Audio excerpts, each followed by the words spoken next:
Okay, in this video I'm going to do another piece of ordnance from history.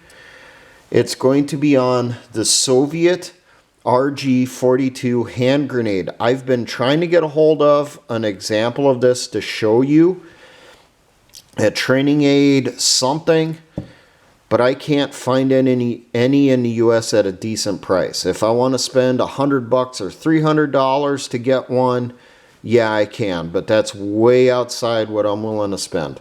So I'm going to have to do this with pictures. Now, this is a picture of the grenade. These were copied in COMBLOC countries after World War II, and they're still in the inventory in some countries. Those would be later production. But this hand grenade entered service in the Soviet Army in 1942. This was a production field expedient replacement grenade that was put in the inventory to supplement and replace the RG42 stick grenade, which was a complicated nightmare to manufacture. This was considerably easier. As you can see, basically you have a can and a grenade fuse. Now, these were in production from 1942 up into the early 1950s. They estimate somewhere around 1954. A lot of these were kept in the inventories of the Soviet Army for use in case of World War III. In the 1980s, the Soviet Union went through and destroyed their stockpiles of them. The reason for it? The filler inside these was TNT, and TNT does degrade over time. So in the 1980s, the Soviets said, okay, these have been sitting around too long. They're getting too dangerous to have. So they went through, destroyed their stockpiles. Now, these grenades are about 4.8 inches in height. So not too much different in height than the Soviet F1 hand grenade, which was being manufactured in the same time period. These also were easy to manufacture. This was cast. This, basically, if you had canning equipment, you could make these grenades. And for canning equipment, I'm talking about you had the machines to make the cans and roll the seams when you put the lids on. These were manufactured behind German lines during World War II. The only things they needed for manufacturing these grenades was the explosive filler and the fuses. It uses the same UZRGM fuse as the F1 and also the current issue RG42 hand grenade. Now, this grenade weighs approximately 15 ounces, or at least the actual manufactured ones that were issued out in the crates. Ones that were produced behind enemy lines, your guess is as good as mine. They could weigh pretty much anything, depending on the size of the can that they had that they were using.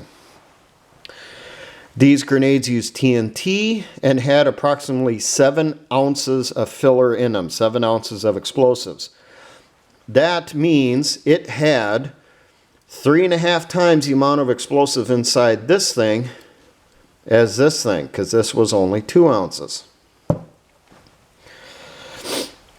Because it's using the same fuse, you still have the 1 to 4 second delay on it, if you're lucky, before the grenade would go off.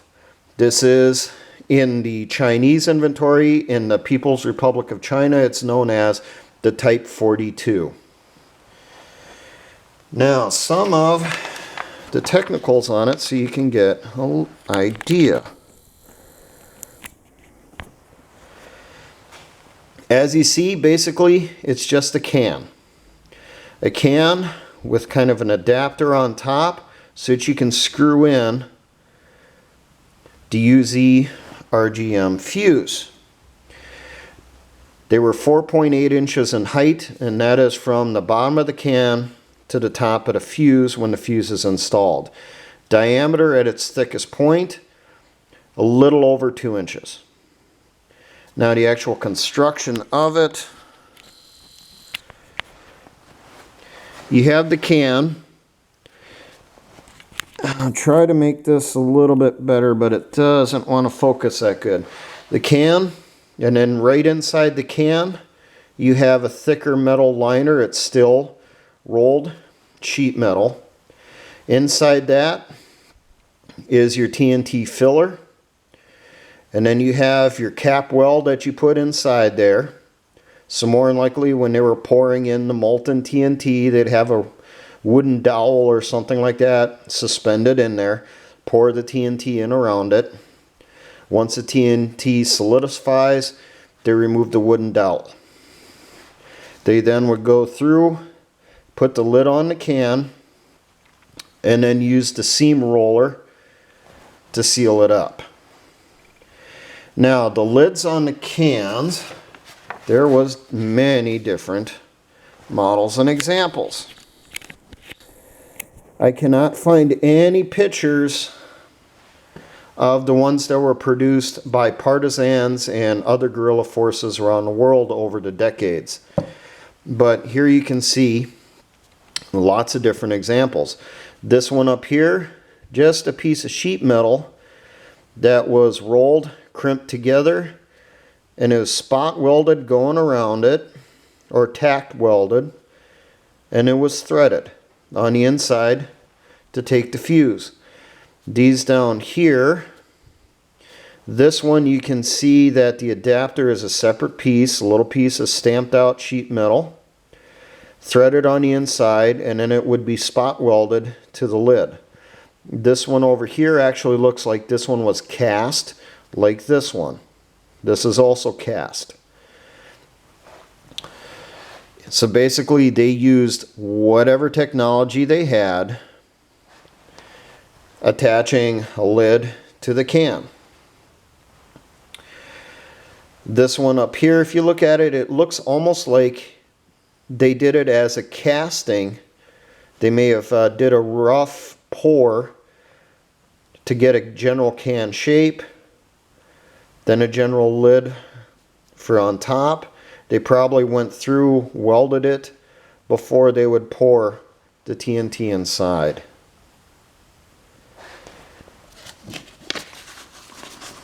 Very simple to manufacture a hand grenade. And I would not doubt something like this probably does come off the production lines now. I came across that North Korea was actually producing a version of this up until approximately 2018. They're not sure when the People's Republic of China stopped producing them, but they're thinking it was after 2000 sometime. They're not certain.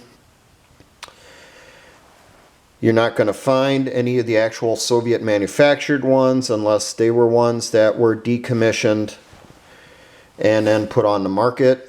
Those, when I did come across them, people were asking like $300-400 a piece for an actual example of a Soviet-made RG42.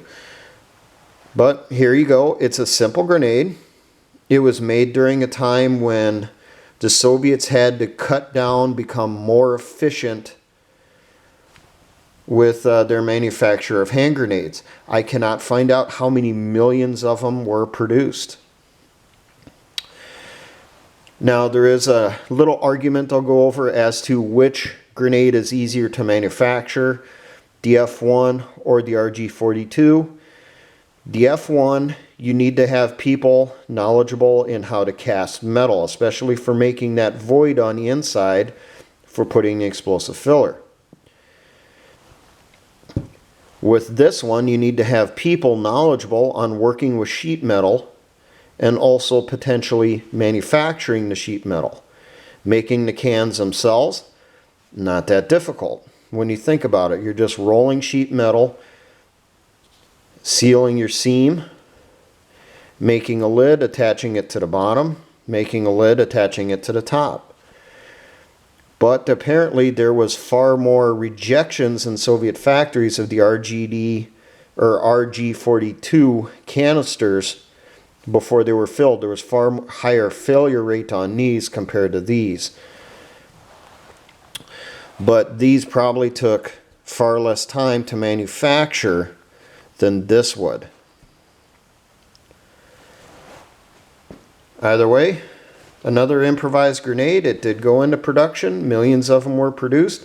They obviously worked really, really well. Now, for all my engineer brothers in the Patriot and militia movements, always remember, essayons.